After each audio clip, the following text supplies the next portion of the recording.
Bonjour à tous et bienvenue dans ce nouveau rendez-vous de 6 minutes chrono. Nous recevons aujourd'hui Denis Verneau. Bonjour. Bonjour. Denis Verneau, vous êtes chef sommelier de la Mer Brasier, mythe parmi les mythes, auréolé aujourd'hui de 2 étoiles au guide Michelin.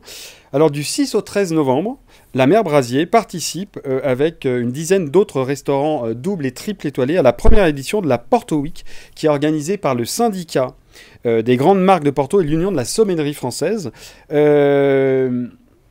Le Porto et la cuisine de la Mer Brasier, comme ça, on se dit, c'est assez étonnant. Est-ce que vous arrivez justement, est-ce que le Porto va bien se marier avec la cuisine de la Mer Brasier? Oui, parce que le Porto est une des plus vieilles appellations du vignoble dans le monde. 1756. 1756, exact, qui a un spectre très large. Les 3 couleurs, blanc, rouge, rosé, et 2 grandes familles réducteurs oxydatifs. Okay. Des vins qui vieillissent peu en fût, qui ont un potentiel de garde, et des vins qui ont un vieillissement en fût, avec des notes un peu oxydatives, et donc il y a un spectre suffisamment large pour aller avec différents plats de la Mer Brasier et de la cuisine française. Qui est de la cuisine, oui, on va dire, qui est très, française, ouais, c'est ça, classique. Classique, oui. Nous, on a un vrai plat emblématique de la maison qui est l'artichaut foie gras. Oui, bien sûr. Et un plat avec beaucoup de texture, beaucoup d'équilibre entre la générosité du foie gras et les amertumes de l'artichaut. Et si on part sur un Porto blanc, de la maison Niporte par hasard, par exemple sur un caractère dry, où on ne va pas vraiment jouer sur la sucrosité, mais plutôt sur la gamme aromatique, l'abricot, les fruits secs. Et il y a vraiment un spectre très intéressant et des saveurs qui sont complémentaires. Mais on parle d'entrée, ça peut être un poisson, si on va sur un lieu jaune, ouais, avec un laquage, avec un autre vin portugais qui est le Madère, la noix fraîche, le chou rave.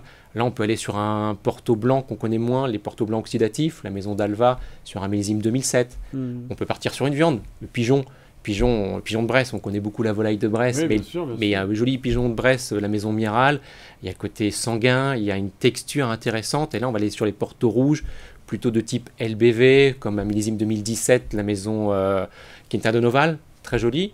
Et puis peut-être plus classique sur des desserts. On est encore sur la fin des desserts sur le thème de la figue. C'est vrai que le Porto, on a plutôt tendance à se dire, c'est plus sur les desserts, sur le sucré. Oui, en France, on est le premier consommateur de vin de Porto. D'accord. Alors souvent à l'apéritif, des Porto type Ruby, je dirais d'entrée de gamme. Mais on sait que le Porto sur des fromages persillés, sur type Roquefort, des bleus, c'est très intéressant. Et puis c'est vrai qu'on a tendance à le mettre sur le dessert. Alors le dessert intéressant, il faut faire attention souvent, sucre, c'est pas être compliqué.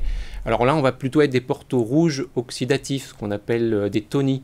Et là, on peut partir avec la figue, où on a des choses intéressantes à travailler sur des Porto Tony un petit peu âgés, les 20 ans d'âge de la maison Ramos Pinto, sur une quinta, sur une ferme qui est vraiment au plein milieu du vignoble du Douro, qui est très intéressant.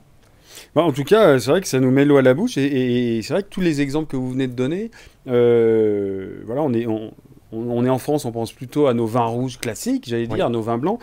Finalement, on peut mixer ça, matcher, pardon, ça avec des Portos. Donc, vous faites effectivement, comme je disais, la Mer Brasier, partie des, je crois qu'il y a 11 tables. Il y a des doubles étoilées, comme la Mer Brasier, des triples étoilées aussi, comme Mirazur, par exemple, ou la maison Lameloise. Lameloise également, tout à fait. Donc, vous êtes Master of Port en 2015, vous êtes également meilleur ouvrier de France 2015. Master of Port, ça veut dire, c'est quoi? C'est une sorte de meilleur ouvrier de France, mais en Porto? Oui, c'est un concours, c'est un des premiers, presque des seuls concours dédiés à un seul produit, le Porto, qui a été créé en 1988, et c'est le concours du meilleur sommelier en connaissance sur les vins du Portugal, enfin surtout du Porto uniquement. Et je voulais vous poser la question, donc 2015, vous passez ce Master of Port, que vous réussissez. Pourquoi, au départ, vous avez choisi de passer le Master of Port? Est-ce qu'avec Mathieu Vianney, qui est le chef cuisinier de la Mer Brasier, il y avait cette idée déjà d'associer des... Il y a déjà un gros travail souvent du Porto dans le travail des sauces, dans le travail des produits pour complémenter et agrémenter et assaisonner certains plats. Et puis c'est vrai que moi c'est un vignoble que je trouve extraordinaire, que j'aime beaucoup, qui a une grande histoire. On dit souvent que le vignoble du Douro, c'est le plus beau vignoble du monde.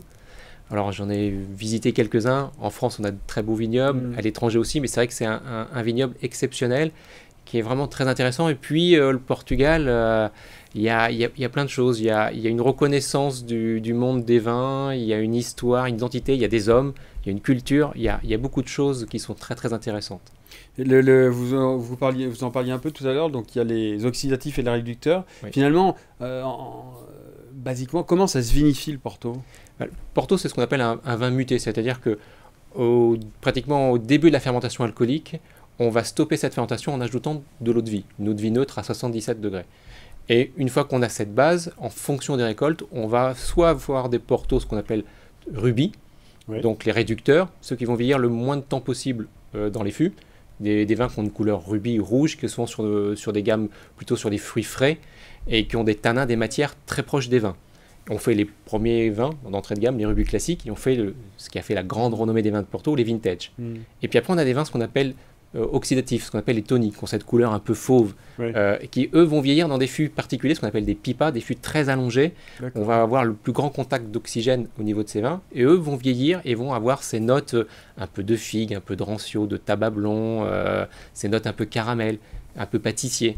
Et donc là, on va les garder 10, 15, 20, 30, 40 ans, où on fait des millésimés, ce qu'on appelle des collietta, un petit peu comme les vintage, mais pour ces vins oxydatifs. Et donc là, on a vraiment un spectre très large. Il y a un spectre, en tout cas un spectre très large que les amateurs pourront venir déguster la Mère Brasier. Donc du 6 au 13 novembre, juste le prix d'un repas par exemple. On est sur les premiers prix sur un menu sur le déjeuner qui va être autour de 95 € le menu. On va faire un accord mais et Porto qui va tourner autour des 120 € à peu près. Bon. C'est un aussi des avantages des vins de Porto, c'est que beaucoup de travail et vraiment un prix très intéressant. Voilà. Et à savoir, toute l'année sur la Mère Brasier, on a environ 35 vins de Porto au verre. Bon, bah très bien, pour toutes ces informations, ce sera le mot de la fin et le goût de la fin.